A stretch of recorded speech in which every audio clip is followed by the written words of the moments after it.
message that I'm getting across these two spreads here is it's time for you to make a move. Okay, it's time for you to reciprocate. It's time for you to let your feelings be known and walk towards another person. And I feel like this is especially in relationships, but also in your friendships, in your love relationships with family members as well. So I see a lot of inactivity that's happening from your end. And I feel like you're given an opportunity here to turn over a new leaf and to kind of take initiative to really nurture the people around you, to be kind of like the shoulders for them to lean on, to be more emotionally supportive, and to, reach out and reconnect with people. Like, hey, I haven't talked to so and so in so long. I wonder what he or she is up to. I haven't seen my sister in a while. Let me see what's going on with her. So it's like time to kind of break out of our shell and extend our goodwill and our concern to other people. And doing so not only will allow you to reconnect with people, but it will also energetically open you up to attract newer things, better things, and also to learn to, grow as an emotional human being. And I'm finding myself stumbling over a lot of words in your reading. So I feel like this is not something that you have done in the past, and this is not something that you're comfortable doing. But I feel like taking that initiative and really extending outwards it's going to help, okay? It's like the time for you to do that is now. So don't sit around and wait for things. It's really important to be the one to take initiative and to reach out. In your relationship sector, we do have two people that I'm seeing here. The first is the earth sign, a Taurus, a Virgo, or a Capricorn. And this is a person that might find you to be a little bit intimidating because they feel like you have a lot of suitors. They feel like you're a little bit flirtatious. And they also feel like they like you. There's attraction. I'm seeing that, and they're looking at you. But they're like, does this Libra person want a relationship? Do they have what it takes to stick around when times are tough? Do they have the inner strength and the resilience? Or are they all fun and games and, here today, gone tomorrow? So I feel like somebody is questioning whether or not you have what it takes to be a serious relationship partner, whether or not you're going to hang around and be with them through thick and thin, and whether or not they can rely on you, and whether or not, your intentions, your feelings are deep and not just superficial. And the character you're dealing with, the person you're dealing with here, is Earth sign, Taurus, Virgo, Capricorn, Sun, Moon, or Rising. This is someone who's very financially stable. They're self-made. They've had to work really, really, really, really hard. Okay, Ten of Wands, hard work, dedication. This is not somebody that's born into money, that inherits things from mom and dad, that had things handed to them on a silver platter. Everything that they have accumulated in life, they've accumulated through their sheer determination, their hard work, and their dedication. So I might even say this is a person that prides themselves on being able to be, to keep their words, to be where they say they're going to be. And they take life in a very, very serious manner. And I almost feel, in a way, if you are attracted to this person, which I feel like you very, very much are, you show up here as the Nine of Cups. Things came easily. And if they haven't come easily, you have a lot of choices, you have a lot of options, you have a lot of suitors. And life for you is very lighthearted, very airy. And, it's like, why so serious? And there is definitely opposition that I'm seeing in this potential for a union. It can work out, but the way that they see you is they feel like you're a little bit frivolous. They're very attracted to you. The Nine of Cups is a really beautiful card that indicates someone who has a really generous heart. They give of themselves, and they make conversations very easily with a lot of people. They can connect to and talk to people from all walks of life, people generally really like them. And so you embody all of these really positive traits, but at the same time, the person you're dealing with, they're very, very serious minded. They're very work oriented. They want to get things done. And when they communicate, they err on the side of productivity. Let's just have this conversation so that we can get to the bottom of things. So they're not, right off the bat warm and cuddly, and they don't like to shoot the breeze just to talk. And so they feel almost like you might not be a suitable match for them because you are not as serious minded as they are. So if this is someone you're interested in, try to make that emotional connection. Ask them more about themselves. Ask them, what inspired you to be in this profession? What inspired you to be in this career? How long have you known you wanted to be like this? What was your life like prior to this? Ask them those questions that kind of hones in on their thought process, and hones in on the fact that they can tell you a story about all their trials and tribulations that they have gone through to get them where they are right now, where they're very financially independent.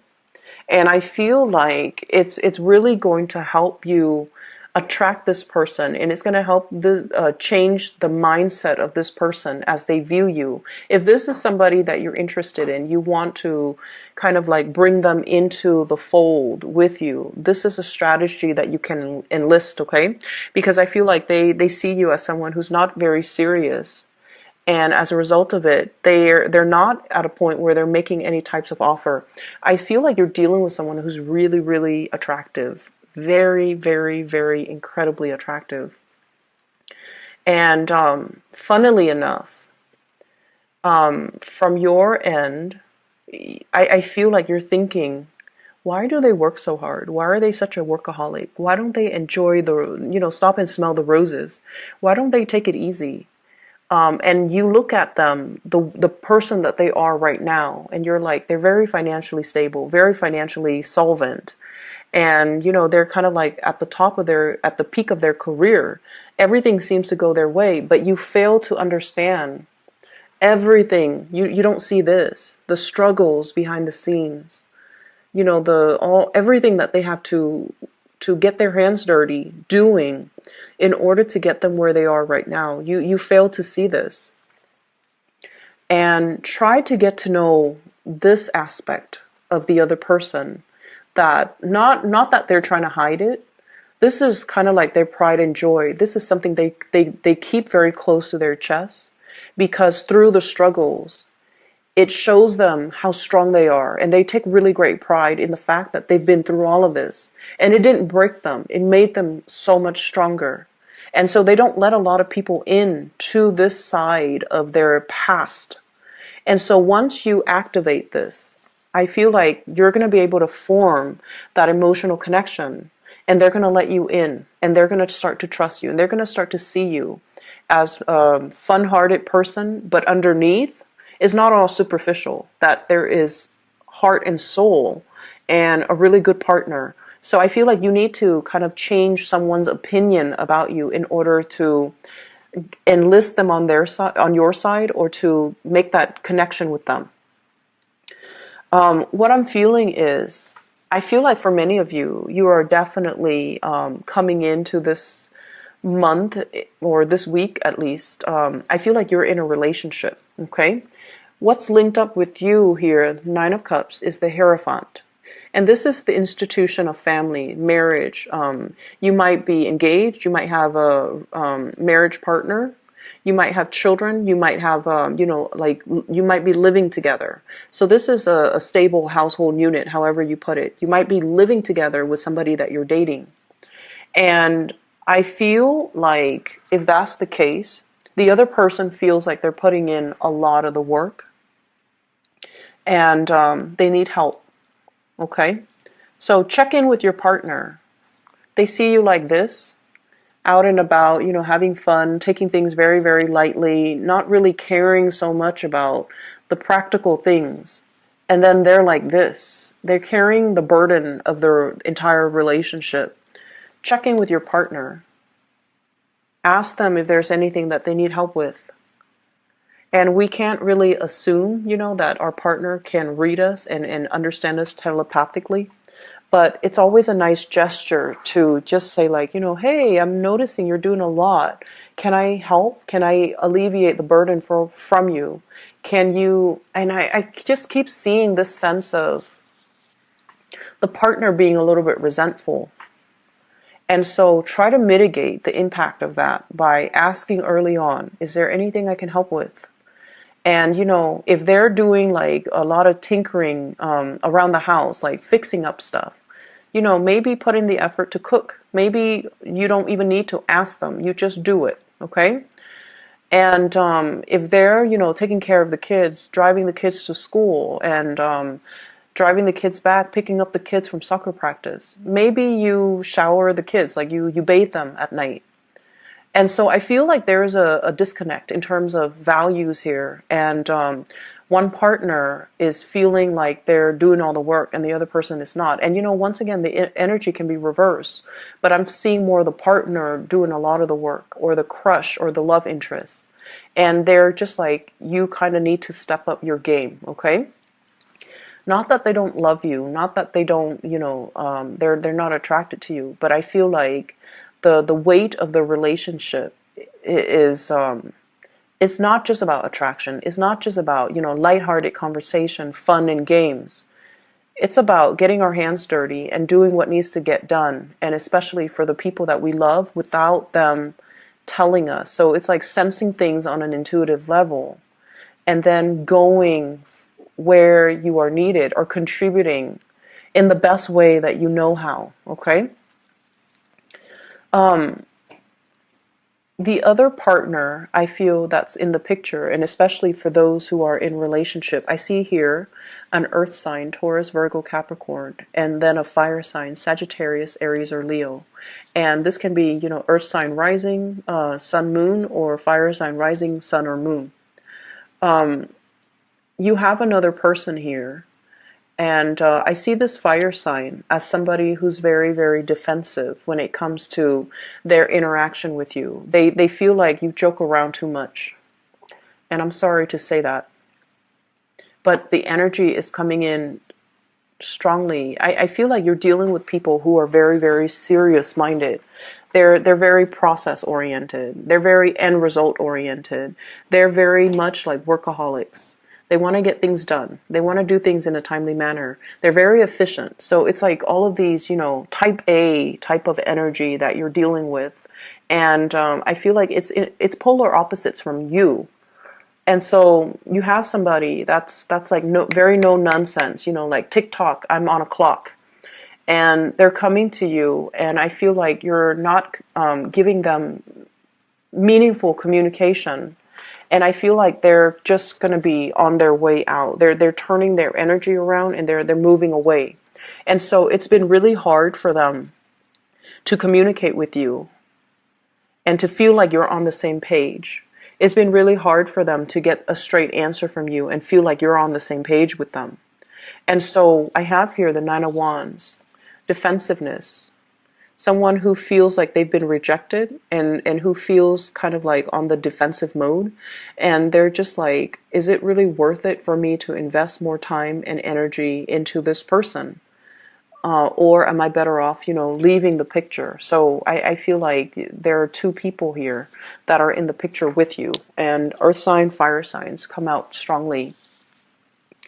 Once again, the message that I'm getting is relationships, friendships, family situations, okay? Whatever relationship you're hoping to achieve, it has to be reciprocated, okay? All of these cards are really, really beautiful cards. Emotional connections, following up with people, having like a two-way street type of communication, okay, with the Ten of Cups. There is a great need. I feel like there's a person in your family unit who you might have been estranged from. It shows up here as a water sign, Pisces, Cancer, Scorpio.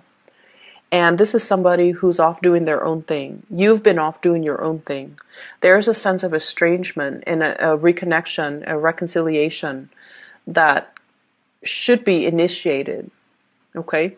If you've been thinking about them, if all of a sudden you're thinking about them, reach out. Don't just sit still with that information.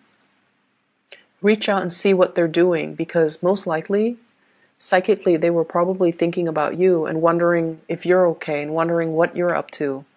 And they kind of need that reassurance from you, and they kind of need that connection with you. And so because these three cards are really beautiful, it's followed here by the Ten of Swords. And I feel almost like relationships don't happen in a vacuum. There needs to be reciprocity. There needs to be this back and forth, reconnecting, catching up. Let's plan lunch dates. Let's, we're both busy people. We're both busy with work, with family, with love relationships, with everything else that's going in our lives. But I value this connection. So let's make an effort once a month, once every 2 months, to meet up, and so that we can catch up, because I value our friendship. I value the person that you are. I want to make sure you're okay, and I want you to update me on some of the things that are happening with you, so that we can have a true emotional connection. It's a two-way street. And I really want you to think about, are there people that from your past that you lost contact with because you got bogged down in a relationship? So you know how some people, when they're single, they're really fun, and then they like keep in touch with their friends, and like they really really prioritize their friendships, but as soon as they get into relationships, they're MIA. They're so like they kind of sequester themselves behind closed doors with a relationship partner, or they create the cocoon around themselves in the relationship partner, and they're just nowhere to be found, and they're not available to their friends. I see this energy coming through like that, and I feel like it's something that you might not be aware of, but it's something that your friends have told you, friends, family even. So make the effort, reach out. Things don't happen, in a vacuum. Okay, so it's not like just reaching out through social media, but really making the time to visit, to reconnect with, to be physically there with the other person. So we have an opportunity here to really look at and examine, what have I done in the past that drove people away? Have I been kind of stuck in my little ivory tower and not really making the connection, and not really reaching out, and not really making the effort to see how other people are doing, what's going on in their lives? Have I just been kind of sequestered here, worried about my own life and my own things? So Libra, it's birthday season. And so it's really important for you to, take the energies, the lessons, the ups and downs of the previous 12 months, so that you can, kind of synthesize that knowledge and to become a better, wiser, more enlightened person. And I feel like there are a lot of lessons here about, doing things like meeting the other person halfway, not taking relationships for granted. Not so much that you're taking them for granted, but I feel like you're a little bit lost in your own thoughts and your own world, and you're not really aware of what other people are doing, and what challenges other people are encountering. And I feel like you're disconnected from it, okay? You're disconnected from other people's struggles.